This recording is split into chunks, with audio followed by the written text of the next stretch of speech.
নমস্কার বন্ধুরা, তোমরা জানো যে আমাদের পায়ে সর্ষে আছে। আমাদের কলিগেদের উঠলো বাই তো কটক যাই, সবসময় যেন বেরু বেরু মন আমাদের থেকেই থাকে। তো আজকে চলে গেছিলাম ছুটির দিনে ধান্যকুড়িয়া। এই ধান্যকুড়িয়া সম্বন্ধে আমরা জেনেছিলাম ইউটিউবে এবং ফেসবুকে বিভিন্ন পোস্টে। তো বহুদিন ধরে ইচ্ছে ছিল যাওয়ার, কিন্তু যেয়ে আর উঠতে পারছিলাম। তো অবশেষে আজকে আমরা 4জন কলিগ মিলে বেরিয়ে পড়লাম হাসনাবাদ লোকাল ধরে কাঁকড়া মির্জাপুর বলে একটি স্টেশনের উদ্দেশ্যে। কিন্তু ট্রেনে উঠতে গিয়ে বিপদ হলো, আমার চটিটি একদম প্ল্যাটফর্মের মধ্যে শিয়ালদা স্টেশনে পড়ে গেল। সেখান থেকে তো তোলা সম্ভব নয়, খালি পায়ে তারপরে ট্রেনে উঠলাম। সেই শুরু হলো মজা। তারপরে আমরা কাঁকড়া মির্জাপুর স্টেশনে নেমেই চলে গেলাম দ্বাদশ শিব মন্দিরে। এখানে কাঁকড়া কালীবাড়ি, সেই কালী মন্দিরে মা কালীর দর্শন করে আমাদের যাত্রা শুরু করলাম। এখানে টোটো ভাড়া নেয় এই ধরুন 300 টাকা থেকে 400 টাকা। আমি অবশ্য জানতাম না যে এখান থেকে কচুয়া একদম কাছে। কচুয়া অর্থাৎ লোকনাথ বাবার জন্মস্থান। তো সেখানে আমরা গেলাম বাবা লোকনাথের। এটা কিন্তু আমাদের প্ল্যানের মধ্যে তবে ছিল না। এইটা গিয়ে অদ্ভুতভাবেই বাবা লোকনাথের দর্শন পেলাম, এই দেখুন।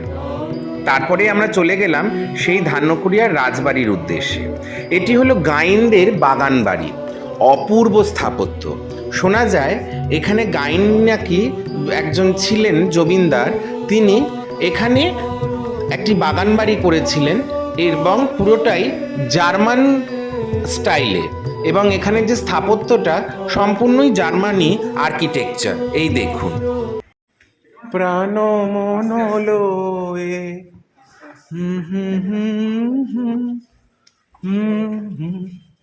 ভাব একটা সময় এই বাড়িতে ভাবা যায়। জমিদার বাড়ি।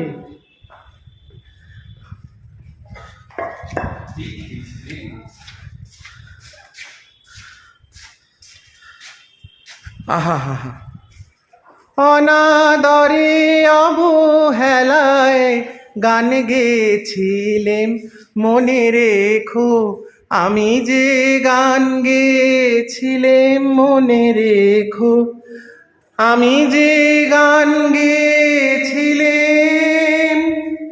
জীর্ণ পাতা ঝরার বেলায় মনে রেখো এই কথাটি, মনে রেখো তোমাদের হাসির খেলায় এই কথাটি।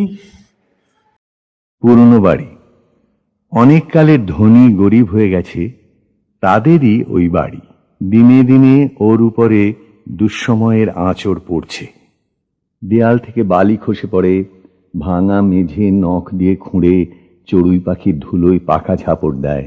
চণ্ডীমণ্ডপে পায়রাগুলো বাদলের ছিন্ন মেঘের মতো দল বাঁধল। উত্তর দিকের একপাল্লা দরজা কবে ভেঙে পড়েছে কে। এই বিল্ডিংটি সোনাগাছি ইউনেস্কোদের আন্ডারে এখন এসে গেছে। তারা এই বিল্ডিংটিকে আবার নতুনভাবে সুন্দরভাবে রিনোভেট করে দর্শকদের জন্য খুলে দিতে চাইছে। বিল্ডিংটিতে ভেতরে ঢুকেই দেখলাম, প্রথমে যেটা মন ভেঙে গেল, পুরো ভাঙাচোরা অবস্থা। সেখানে গিয়ে আমরা বিভিন্ন সুড়ঙ্গ পথ দেখলাম এবং সেখান থেকে আমরা চলে গেলাম বল্লভদের রাজবাড়ি। সেই বল্লভদের রাজবাড়ি অবশ্য আমার খুব একটা নতুনত্ব কিছু লাগেনি। এটি অনেকটা আমাদের নর্থ কলকাতাতে এরকম রাজবাড়ি বা জমিদার বাড়ি আমরা বহু দেখে থেকেছি। এখানে ঠাকুর দালান আছে এবং চণ্ডী মণ্ডপের কারিগর কার্য সত্যি মন কাড়া। এখানে আমরা ঘুরে ঘুরে বিভিন্ন স্থাপত্য এবং ওদের ব্যাপারে অনেক তথ্য কালেক্ট করলাম। এই বাড়িতে নাকি ছবি বিশ্বাস এসেছিলেন, উত্তম কুমার এসেছিলেন এবং বিভিন্ন ঋতুপর্ণ ঘোষের সিনেমাও নাকি সত্যেন্বেষী মুভির নাকি শুটিং হয়েছিল। এই রাজবাড়িটির ভেতরে অবশ্য আমরা ঢুকতে পারিনি। এটি হলো সেনদের জমিদার বাড়ি। এই জমিদার বাড়িতে এনাদের ম্যাক্সিমাম সদস্যরাই বিদেশে থাকে। তো এখানে আমরা ভেতরে ঢুকিনি, এর বাইরে থেকেই ফটো তুলেছি এবং এই দেখুন সেই নহবতখানা।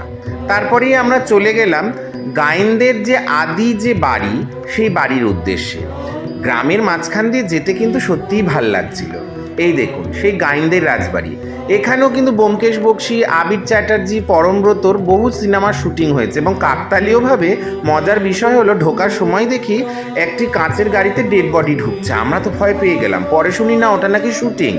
তো গিয়ে দেখলাম একজন সিরিয়াল করেন অভিনেত্রীকে আমি টিভিতে দেখেছি, তবে নামটি জানি না, তার একটা ডকুমেন্টারি মুভির জন্য শুটিং চলছিল।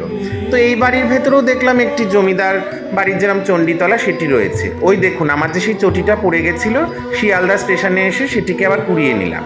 তারপরে আমরা কলিগেরা মিলে যে যার গন্তব্যস্থানে ফিরে গেলাম। মোটের ওপর আজকের বেড়ানোটা আমাদের সত্যিই খুব ভালো লেগেছে। ভালো লাগলে লাইক করবে।